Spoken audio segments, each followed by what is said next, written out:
आज प्रभु श्री कृष्ण जी ने अपने युवा मंडली का निर्माण कर लिया। वह मंडली जो कंस के अन्याय और अधर्म के विरुद्ध कटिबद्ध खड़ी थी। प्रभु ने देखा कि जिस माखन के ऊपर राष्ट्र के प्रत्येक व्यक्ति का अधिकार है, अर्थात समाज और राष्ट्र के संसाधनों पर प्रत्येक व्यक्ति का, प्रजा के व्यक्ति का अधिकार हुआ करता है, और जब एक राजा निरंकुश और नृशंस बनकर उसका उपभोग अकेला या एकांकी करना चाहता है तो राष्ट्र के अंदर किसी न किसी क्रांति का सूत्रपात अवश्य होता है।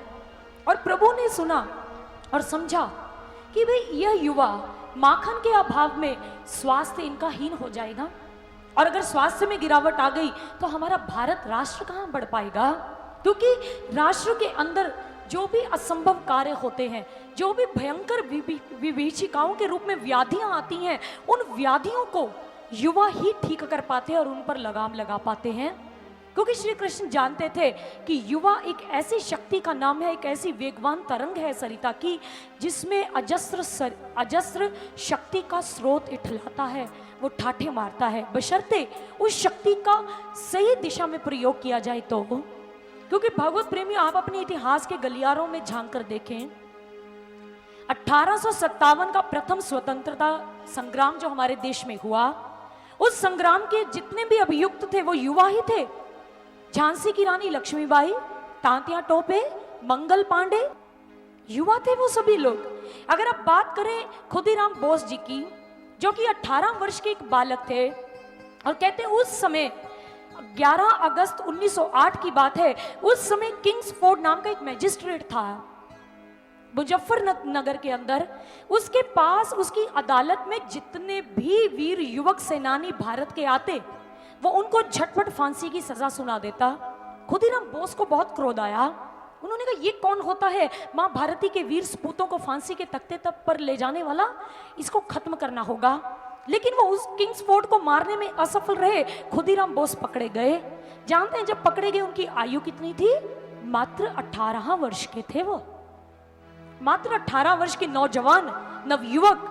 और जब उन्हें फांसी पर चढ़ाया जाने लगा तो उन्होंने एक गीत गुनगुनाया और यही कहा, हांसी हांसी चाड़ी पे फांसी, देखी ले जगत वासी, एक बार विदाई दे मां आमी धूरे आसी। हे माँ, मैं बार बार मरूंगा तेरे लिए और बार बार तेरी कोख से जन्म लूंगा, लेकिन भारत माता का सपूत बनकर आता रहूंगा माँ, मैं अवश्य आता रहूंगा। और जब उनकी अंत्येष्टि क्रिया की गई तो कहते हैं वहां के लोगों ने उनके शरीर की राख को अपने शरीर पर लगा लिया था कि इतना महान क्रांतिकारी है। अगर आप बात करें मदन लाल ढींगरा जैसे नवयुवक की, यंग ब्लड की, तो सज्जनों ये समय है 17 अगस्त 1909 का, इंग्लैंड की पैट्रन विलेज जेल। उस जेल के अंदर लॉर्ड कर्जन वाइली को 1 जुलाई 1909 में गोली के द्वारा उड़ाने से मदनलाल ढींगरा को फांसी दी जाने लगी थी। ढींगरा जैसे ही फांसी के तख्ते पर जाने लगे, उनसे पूछा गया अंतिम ख्वाहिश, कोई अंतिम इच्छा हो आपकी?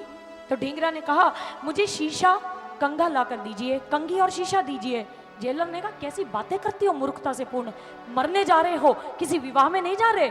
ढींगरा ने कहा, तुम भी चुप रहो, अरे तुम क्या जानते हो जो भारत माता के सपूत होते हैं वो कितने दीवाने होते हैं, उनके अंदर कितनी भारतीयता छिपी होती है। और यह कंघी और शीशा मैं इसीलिए मांग रहा हूं क्योंकि मैं अपनी यूनिवर्सिटी के अंदर अच्छा हेयर स्टाइल बनाने वाला नवयुवक कहा जाता था, और जब मुझे यूनिवर्सिटी के नवयुवकों को पता चलेगा ढींगरा फांसी पर झूल गया और अच्छा हेयर स्टाइल बनाकर भी नहीं गया तो क्या कहेंगे?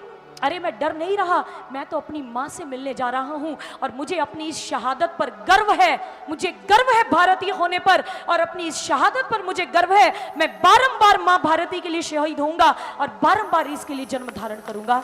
ढींगरा जी जैसे नवयुवक ने भी अंतिम बारी ही कहा।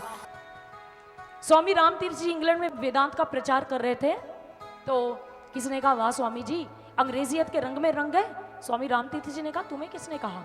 उन्होंने कहा, अरे वाह, देखो जूता तो आपने अंग्रेजों का पहन रखा है। स्वामी रामतीर्थ जी ने कहा, जूता देख लिया, सिर पर पगड़ी नहीं दिखती तुम्हें?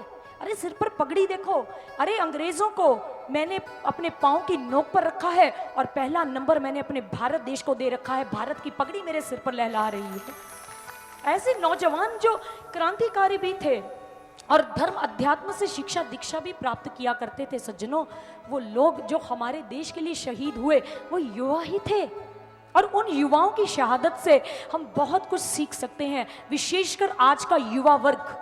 युवा वर्ग ये शिक्षा प्राप्त कर सकता है कि किस प्रकार से युवाओं के अदम्य साहस के द्वारा और उनकी अजस्र शक्ति के और ऊर्जा के द्वारा किस प्रकार से देश के अंदर क्रांतियों का बिगुल बजा और हमारा देश आजाद हो सका। उससे पहले कहाँ हो सका।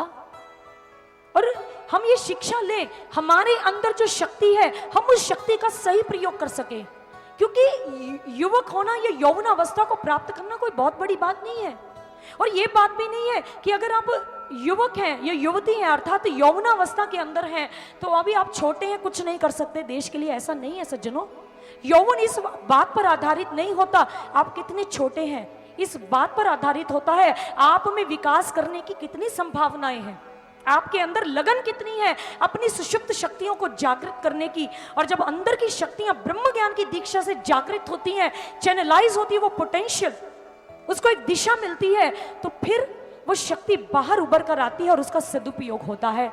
शिवाजी मराठा जो जीजाबाई जी के पुत्र थे, जीजाबाई जी उनको इसी ब्रह्म ज्ञान की देखरेख में ही पल्लवित पुष्पित कर रही थी। और जब शिवाजी को ये ब्रह्म ज्ञान मिला था, दीक्षा का फल उनके जीवन की उस डाली पर लगा था, तो शिवाजी मराठा की टंकार आज तक हम महाराष्ट्र में सुन सकते हैं और पूरे भारत में उसकी अनुगूंज फैल रही है और विस्तृत हो रही है। इसलिए सज्जनों, जिस प्रकार से एक रॉकेट को लॉन्च करने के दो नियम होते हैं, एक होता है first one is angle of projection and second one is force of thrust.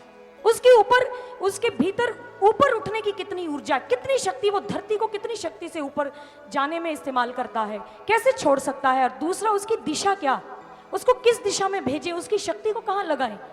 ठीक ऐसे ही आज के युवकों में बहुत शक्ति है, वो बहुत कुछ कर सकते हैं, इस देश की कायाकल्प कर सकते हैं, देश की भित्ति को सुदृढ़ बना सकते हैं, बशर्ते उनकी ऊर्जा को सही दिशा दे दी जाए। और गीता प्रत्येक युवक का, प्रत्येक भारतीय का आह्वान करते हुए यही कहती है, तस्मात् ज्ञानम हृत्संग। उन्होंने कहा कि यदि तुम अपने मन के संशय को छिन्न भिन्न करना चाहते हो, तस्मात् ज्ञानम संभूतम, ज्ञान की खड़क को अपने हाथ में थामो। चित्वैनं संशयं योगमा तिष्ठो तिष्ठ भारत। अपने संशय को छिन्न भिन्न करो, भारत उठो, योग में स्थित हो जाओ, ब्रह्म ज्ञान की अग्नि में अपनी निर्धूम आभा को दीप्यमान करो, प्रज्वलित करो और जाज्वल्यमान करो। तुम भारत हो, तुम भारतीय हो। भारत क्या है? भा का अर्थ होता है प्रकाश, आभा, दीप्ति, उजाला, रोशनी, लाइट। और रता का अर्थ होता है उसमें लीन रहने वाला देश, उसमें रमण करने वाले लोग, जो ईश्वर के प्रकाश का दर्शन करके उसमें लीन रहते हैं, उस योग का, उस विधि का ध्यान करते हैं, वह भारतीय है। इसलिए आज गुरुदेव सर्वश्री आशुतोष महाराज जी ने युवकों का गठन किया युवा परिवार सेवा समिति के निर्माण से। उस गठन के द्वारा उन युवकों की शक्ति को दिशा प्रदान की। आज वो स्कूल, कॉलेज, यूनिवर्सिटी के अंदर भी हैं, पढ़ते हैं, अच्छी डिग्रीज को हासिल कर रहे हैं, अच्छे अंक से उत्तीर्ण हो रहे हैं अपनी परीक्षा के अंदर, अच्छी नौकरियों पर, ओहदे पर बैठे हुए हैं, लेकिन ब्रह्म ज्ञान की दीक्षा के द्वारा वो अपने देश और विश्व को आगे बढ़ाने का सपना भी देखते हैं, ऐसा जज्बा भी उनके हृदय में है। आज वो युवा परिवार सेवा समिति के लोग जानते क्या कहते हैं? जैसा कभी 1893 में धर्म सम्मेलन में शिकागो के अंदर स्वामी विवेकानंद जी ने कहा था, जिसे रोमा रोला ने ज्वाला की जवान कहकर संबोधित किया। और उन्होंने बताया उस समय धर्म सम्मेलन में विवेकानंद जी ने जो संभाषण दिया भारतीय संस्कृति से ओतप्रोत होकर, उस समय भारत की जो वर्चस्व और गौरव जो भारत का उस समय यूरोप में बना, आजादी से पहले और आजादी के बाद सैकड़ों राजदूत मिलकर भी भारत की वैसी छवि यूरोप में नहीं बना सके जैसी विवेकानंद जी ने, अकेले विवेकानंद जी ने एक बार ही बनाकर दिखा दी थी। और उन्होंने क्या कहा था? उन्होंने यही कहा था कि मुझे गर्व है उस देश से संबंधित होने पर, जिस देश ने सदैव मुझे सहिष्णुता, सौहार्द और प्रेम के गुणों का पाठ पढ़ाया है, ऐसी शिक्षा दीक्षा मुझे दी है, और मुझे गर्व है कि मैं भारतीय हूं। 15 अगस्त 26 जनवरी को मात्र देशभक्ति के गाने गाने से, गीत गुनगुनाने से हम देशभक्त नहीं बन जाते। अरे देशभक्ति का जज्बा तो एक आध्यात्मिक पुरुष और स्त्री के हृदय में, अर्थात प्रत्येक व्यक्ति के हृदय में धधकता है क्रांति की ज्वाला बनकर। और आज के ये युवा जो मंचासीन भी हैं और युवा परिवार सेवा समिति जिन्होंने महाराज श्री की देखरेख में उस दीक्षा को प्राप्त किया, आज एक क्रांति की मशाल को लेकर निकले हैं। और वो क्या कहते हैं कि हम समाज को परिवर्तित करेंगे, भारत को जगत गुरु बनाएंगे, अपने गुरुदेव का स्वप्न अवश्य पूरा करके दिखाएंगे। और वो कैसी क्रांति को लेकर आगे बढ़े हैं, आइए श्रवण करते हैं।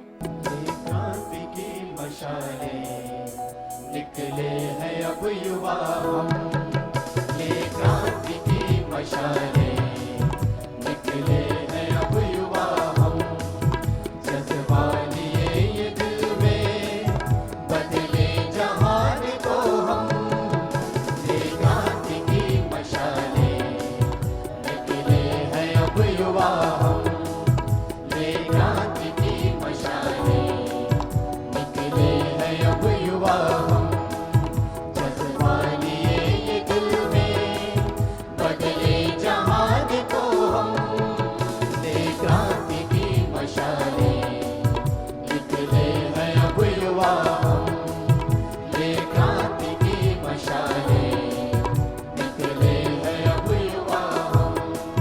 वंदे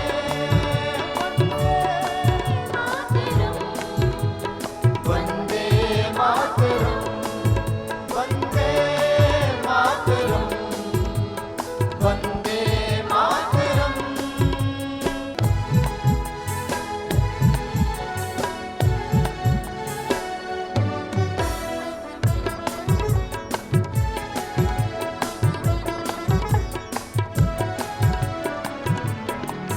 नजरें जिधर उठाई दूषित समाज पाया, संगति में पड़कर निज लक्ष्य को भुलाया, सद्वृत्ति शुभ विचारों की राह डगमगाए, सोचे न पंथ कोई किसी और अब जाए, नव प्रेरणा को पाकर आगे बढ़ेंगे अब हम, ये क्रांति की मशालें निकले हैं अब युवा हम, ये क्रांति की मशालें निकले हैं अब युवा हम, ये क्रांति की मशालें निकले हैं अब युवा हम।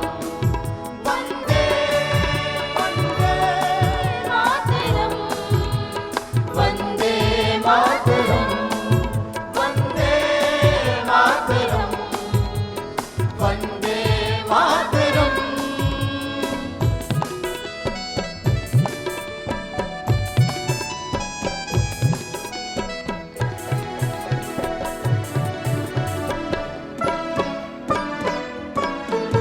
सामर्थ्यवान बनकर सोई कला जगाए, मूल्यवान हर क्षण निर्माण में लगाए, कर्तव्यहीनता को अब जड़ से है मिटाना, और इस समाज के तो अब कर्णधार हैं हम, ये क्रांति की मशालें निकले हैं अब युवा हम, ये क्रांति की मशालें निकले हैं अब युवा हम, ये क्रांति की मशालें निकले हैं अब युवा हम।